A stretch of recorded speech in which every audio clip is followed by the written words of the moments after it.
우리 다 같이 한 마음으로 요한복음 5장 2절 말씀 같이 합독해 보겠습니다.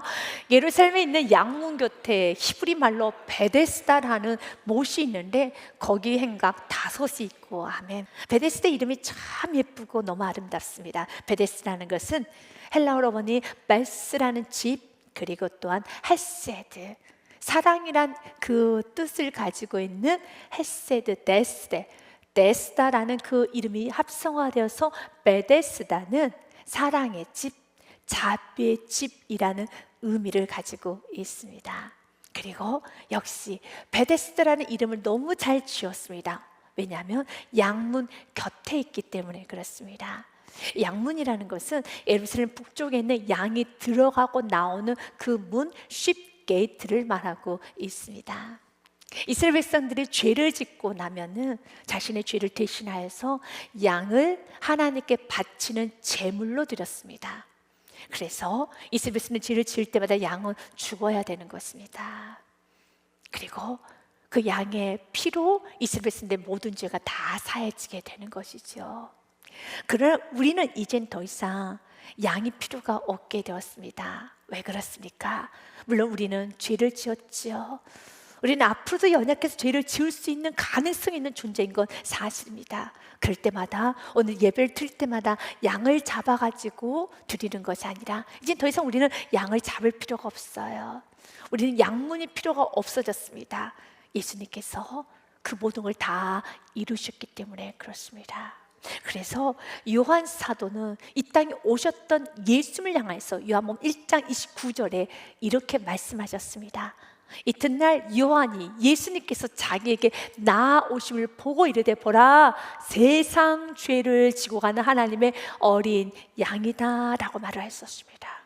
예수님이 친히 하나님의 어린 양, 제물이 되어주셔서 죄인인 내가 죽어야 됩니다. 죄인인 내가 피를 흘려야 되는데 예수님이 나를 대신하여서 십자가에서 죽으셨고, 예수님이 내어주신 그 생명으로 내가 생명을 얻었고, 예수님을 내신 그 피로 인해서 내가 죄사함을 받은 것입니다. 그리고 우리는 하나님의 자녀가 되었으며 이제는 하나님의 집, 천국에 들어갈 수 있는 은혜를 받게 된 것입니다. 골로새서 1장의 말씀, 귀한 말씀 기억해야 됩니다. 그가, 예수님께서 우리를 흑암의 권세에서 건져내어 주사 그의 사랑의 아들의 나라로 옮기셨으니, 여기서 그의 사랑의 아들의 나라가 어디입니까? 천국이죠. 바로 그가 우리를 흑암에서 사랑의 아들의 나라로 옮겨주셨어요. 그 옮기는 데 있어서 무엇이 필요한 것인가? 14절의 말씀이 필요합니다. 같이 읽겠습니다. 그 아들 안에서 우리가 속량 곧 죄사함을 얻었도다. 아멘. 사랑하는 여러분, 바로 예수님께서 우리를 위해서 십자가에서 죽으심으로 그 피로 인하여서 우리는 죄사함을 받은 것입니다. 그래서 구원받은 나는, 죄사함 받은 나는, 은혜 받은 나는 이제 우리의 삶에 그 사랑을 흘려보내야 되겠습니다. 자비의 마음을 가지고 살아야 되는 것입니다. 사랑의 집, 자비의 연못이었습니다. 그런데 그곳에는 욕설이 가득합니다. 밀고 밀칩니다. 다툽니다. 싸웁니다. 서로를 향한 증오와 분노와 미움만 가득합니다. 왜 이렇게 아름다운 양문 곁에 있는 그 못이 아름답지 못하고 이렇게 서로 분쟁하고 다투는 치열한 경쟁과 치열한 싸움이 있는 곳이 되었을까요? 신앙이 잘못되었기 때문에 그렇습니다. 우리가 신앙생활을 하면서도 잘못된 신앙, 내가 말씀을 믿지 않냐고 나의 주관대로 말씀 믿고 나의 마음대로 말씀을 기준 삼고 제 멋대로 신앙생활을 하게 되면은 이렇게 열매가 좋지가 않습니다. 그래서 오늘 말씀을 통해서 우리는 두 가지를 깨닫기 바랍니다. 예수님께서 베데스다에 찾아갔습니다. 사랑의 집에 가셨습니다. 자비의 집에 가셨습니다. 그런데 그곳에 사랑이 없어요. 자비가 없습니다. 서로 다투고 욕설하고 서로 밀치고 밀어내면 싸움만 있습니다. 그래서 예수님께서 그곳을 치료하시고 회복시켜 주셨습니다. 동일하게 우리에게도 찾아오십니다. 우리 이름이 무엇인가요? 사람들은 저를 향하여서 그리스도인이라고 하더라고요. 어떤 저를 향하여 성도라고 합니다. 또 어떤 이는 저를 향하여서 예수님의 제자이십니까? 제자의 길을 가십니까? 라는 말을 하기도 합니다. 그리스도인의 뜻이 무엇입니까? 그리스도 안에 있는 자. 성도는 세상과 구별된 자. 제자가 누구입니까? 예수님의 뒤를 따라가는 자 아닙니까? 이렇게 세상은 나를 향해서, 또 우리 모두를 향해서 이렇게 부릅니다. 그런데 내가 정말로 예수님 안에 있는가? 내가 정말 세상과 구별되어 거룩하게 살고 있는가?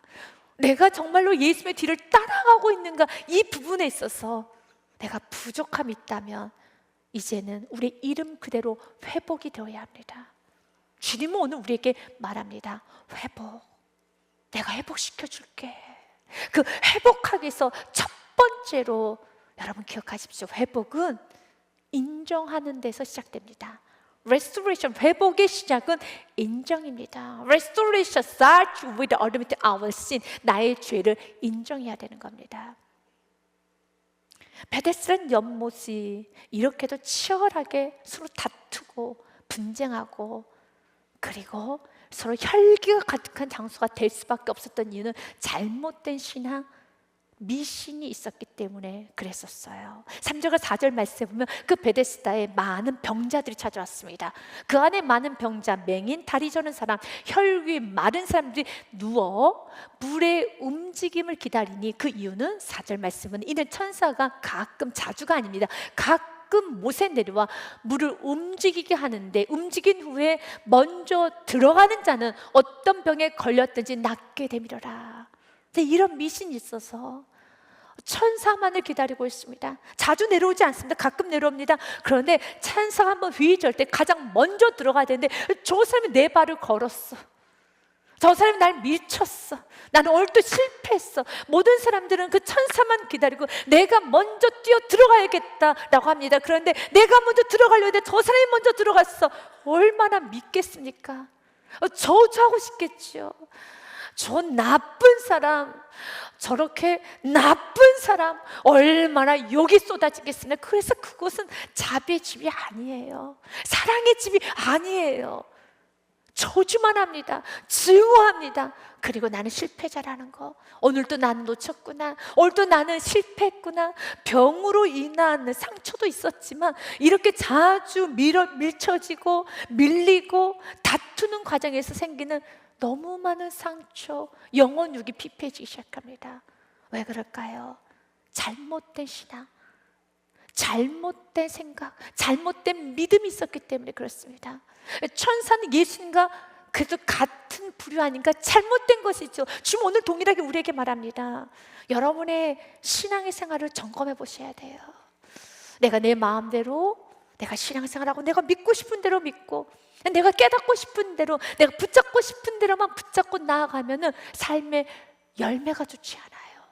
주님은 오늘 우리들에게 열매를 보겠다는 말씀을 하십니다. 지금 베데스다 집에 열매가 좋지가 않습니다.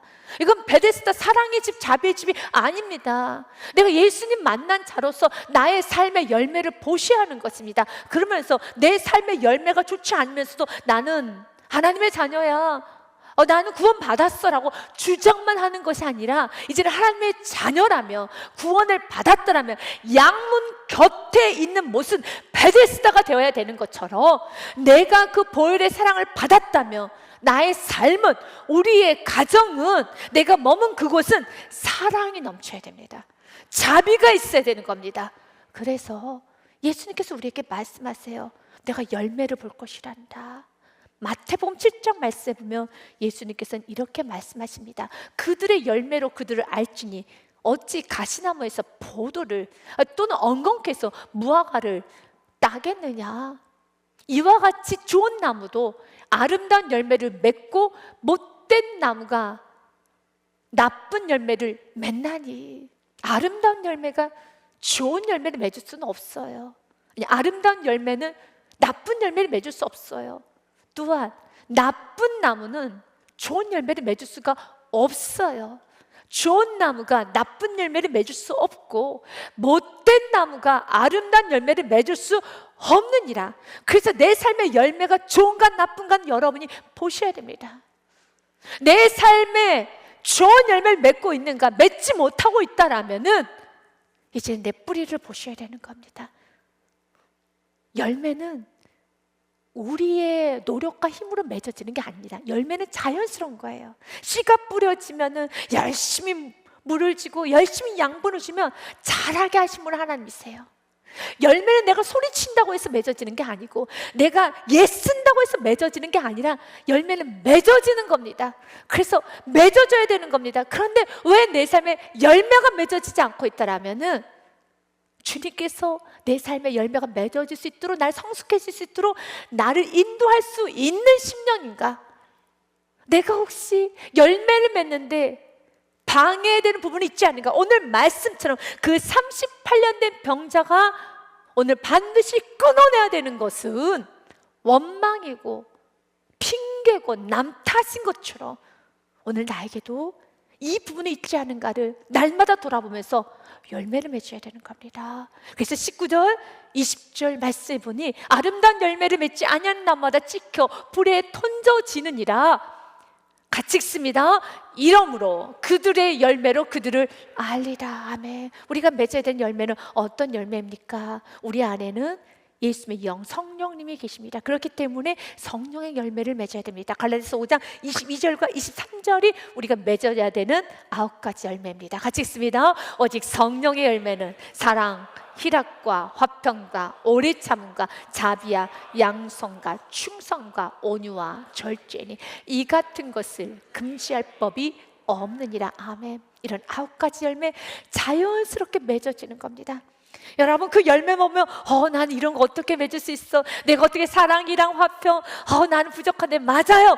우리는 열매를 만들 수 있는 사람이 아닌 겁니다. 열매는 하나님 맺어지게 하는 것입니다. 그래서 우리가 날마다 하나님 맺을 수 있도록 오늘 말씀을 통하여 인정할 것 인정해야 되는 겁니다. 이제 변명하는 것이 아니라, 남 탓하는 것이 아니라 인정할 건 인정해야 되는 것입니다. 그리고 버릴 건 버리고 순종으로 가야 되겠지요. 그들은, 이스라엘 백성들은 자신의 마음대로 신앙생활을 했어요. 그래서 그들의 신앙이 미신이에요. 그리고 야고보 기자는 이런 미신, 자기 마음대로 신앙생활 하는 자를 향하여서 귀신 신앙이라고도 말합니다.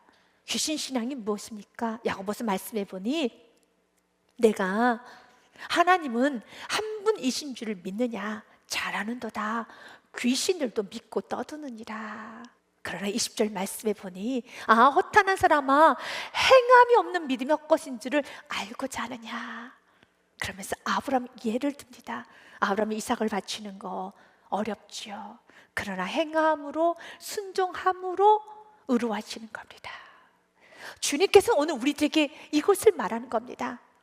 순종하기 어려울 때 여러분, 자신의 마음대로 말씀의 기준을 낮추고 적당히 믿고 이것이 진리야, 이렇게 천사도 우리를 치료해 줄 수 있어, 천사도 예수님과 같은 부류인데, 천사도 좋은 영적인 영물이잖아, 괜찮아, 천사 믿어도 돼 라고 하면서 38년간을 게으르게 그곳에서 버티고 있는 겁니다. 아니라면은 이제는 그 자리를 떠나야 되는데 게으름과 원망과 불평과 남 탓에 시간을, 허송세월을 보내고 있다라는 것입니다. 순종하는 게 어렵습니까? 그렇다고 해서 자신 마음대로 말씀을 가지고 해석해버리고 믿어버리는 미신, 귀신 신앙이 되는 것이 아니라 때로는 그 말씀이 눌릴 때도 있을 겁니다. 이건 거룩한 부담이죠. 그 말씀 붙잡고 주님, 오늘도 살기 원합니다. 그럼 부족합니다. 나에게 살 수 있는 힘을 주옵소서라고 해야 되는 것이죠. 주님께 도움을 구해야 되는 것이겠지요. 그래서 여러분, 디트리 본해퍼 목사님은 그 미신 부분을 이렇게 좀 말을 합니다. 미신은 순종 없이 안심하려고 하는, 마음의 평안을 얻으려고 하는 인간의 욕망이다라고 말합니다. 내가 믿고 싶은 대로 믿으면 그래, 괜찮을 거야. 마음은 평안해지죠. 마음이 안정적이고 안심이 되죠. 그러나 잘못된 것입니다. 삶의 열매가 없습니다. 주님께서는 오늘 38년 된 병자를 통해서 우리에게 줄 메시지가 있어요. 그 메시지를 들으십시오. 그리고 인정할 것 인정해야 되는 겁니다. 예수님은 38년 된 병자에게 가셔서 말씀하시며 동일하게 우리가 묶여있는, 나는 이 문제는 참 오랫동안 묶여있었어 하시는 성도가 있습니까? 동일하게 여러분에게도 하시는 말씀입니다. 말씀에 보면 이렇게 되어 있습니다. 5절과 6절 말씀에 보니 거기 38배 된 병자가 있더라. 그때 예수님은 물어요. 예수님께서 그 누운 것을 보시고 병이 벌써 오래된 줄 아시고 이르시되 내가 낫고자 하느냐? 사랑하는 여러분, 예수님은 동일하게 여러분에게도 묻습니다. 내가 낫고자 하느냐? 아멘, 맞습니다. 회복되고자 하느냐? 아멘, 맞습니다. 이렇게 하면 되는데, 내가 낫고자 하면 네, 낫고 싶습니다. 네, 라고 하면 되는데, 병자는 말하기를 이렇게 말합니다. 병자가 대답하되 주여, 물이 움직일 때 나를 못에 넣어주는 사람이 없어서 원망입니다. 내가 가는 동안에 다른 사람이 먼저 내려가나이다. 남 탓입니다. 주님은 오늘 이 부분이 우리가 끊어지기 원합니다. 왜냐하면 이 병자를 치료하고 난 후에 예수님께서는 그에게 이런 말을 해요. 14절 말씀에 보니 그 후에 예수님께서 성전에서 그 사람을 만나 이르시되 보라, 내가 나았으니 더 심한 것이 생기지 않게 다시는 죄를 범하지 말라 하시니.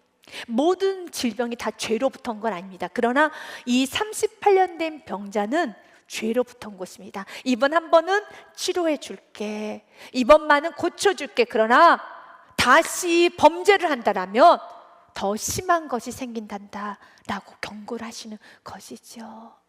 그가 어떤 죄를 지었는지는 몰라요.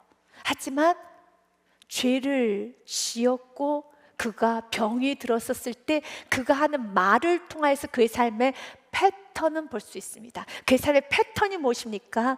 바로 7절에 그의 삶의 패턴입니다. 원망입니다. 그리고 남 탓입니다. 7절의 말씀을 문자적으로 여러분들이 가슴으로 담고 성령님의 그 경고를 받기를 축복드립니다. 저는 조금 더 의미를 좀 부여하고 싶습니다. 병자가 하는 말, 병든 인생이 하는 말, 병든 사람이 하는 말, 내일이 없고 점점 병들어가는 인생이 하는 말의 패턴은 원망입니다. 병자가 대답하되 주여, 물이 움직일 때 나를 못에 넣어주는 사람이 없습니다. 원망입니다. 내가 가는 데날 한다고 하는데, 난 열심히 산다고 사는데 다른 사람이 먼저 내려가나이다. 저 사람 때문입니다. 남 탓입니다. 원망과 남 탓은 우리의 인생을 아름답게 이끌어가지도 못합니다.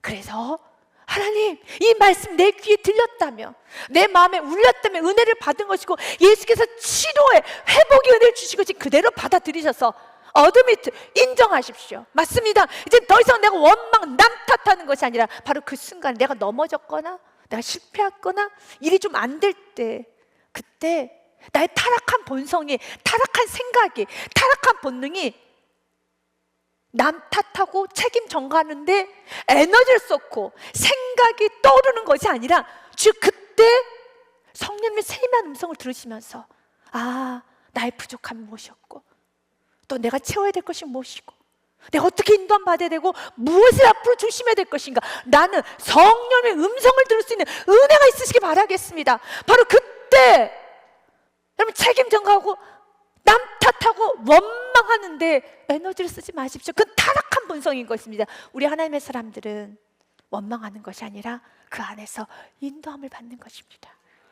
여러분, 고린도전서 10장 10절 말씀에 보면 이스라엘 백성들이 망한 이유에 대해서 이렇게 말합니다. 이스라엘 백성들이 왜 망했느냐? 이유는 한 가지지요. 그들 가운데 어떤 사람들이 원망하다가 멸망시키는 자에게 멸망하였나니 너희는 그들과 같이 원망하지 말라. 아멘. 데일 카네기가 관계론에 관한 책을 많이 썼었지요. 그가 그런 말을 합니다. 성공한 사람은 책임을 지고 실패한 사람은 변명부터 한다. 의미가 있죠. 영성신학자 유진 피터스 목사님도 이 원망 남 탓하는 부분에서 이런 말을 합니다. 하나님 앞에서 정직해질수록 예배를 잘 드리면 말씀에 더 깊이 찔림을 받고 말씀의 조명을 받으면 받을수록 이제는 다른 사람을 탓하는 그 빈도와 강도가 점점 더 약해져요. 우리는 다른 사람들을 덜 탓하게 된다. 자스 스펄전 목사님도 이런 말합니다. 핑계는 믿음이 약해서가 아니라 순종하기 싫어서 생기는 것이다 라고 합니다. 그래서 이제는 두 번째, 여러분 회복되기 원합니까? 그렇다면 순종하십시오. 회복의 마무리는 순종입니다. Restoration is complete through continual obedience. 사랑하는 여러분, 지속적인 순종입니다. 이렇게 원망하며 남 탓하고 있는 병자에게 7절 말씀에 이어 예수님께서는 8절에 이렇게 말합니다. 같이 읽겠습니다.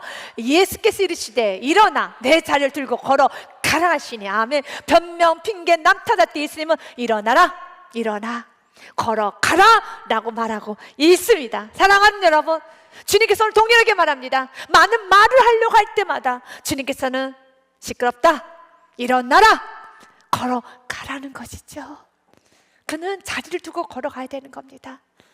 이제는 천사만을 기다리며 이 사람 저 사람 눈치 보면서 저 사람이 날 들어주겠지, 저 사람이 나를 도와주겠지, 저 사람이 나를 밀쳤네, 온갖 이렇게 원망만 하고 안 되는 거 알면서도 그 자리에 계속 앉아 있으면서 게으르게 살았던 그 게으름의 자리에서 떠나서, 불순종의 자리에서 떠나서, 원망과 핑계와 상처난 이름의 남 탓하는 자리에서 떠나서 이제는 순종의 자리로, 감사의 자리로, 이제 성실의 자리로, 충성의 자리로 나아가야 되는 것입니다. 하나님이 도와주십니다. 여러분에게 한 번 더 인용합니다. 칼 바르트, 그가 이런 말합니다. 변명은 인간을 보호하는 듯하지만 하나님의 은혜를 차단합니다. 내가 변명하고 내가 남 탓하게 되면 은혜를 받을 수 없어요. 내 안에 가득 차 있는데 어떻게 은혜를 받을 수 있겠습니까? 그러나 내 마음을 비우고 인정하고 주님 맞습니다, 주님 주신 은혜대로 내가 순종의 자리로 옮겼을 때, 이제 죄의 자리를 떠나서 주님께서 내게 주신 그 은혜의 말씀 붙잡고 한 걸음 뛰어섰을 때 은혜는 쏟아지게 됩니다. 주님이 도와주십니다. 주님께서 역사하여 주십니다.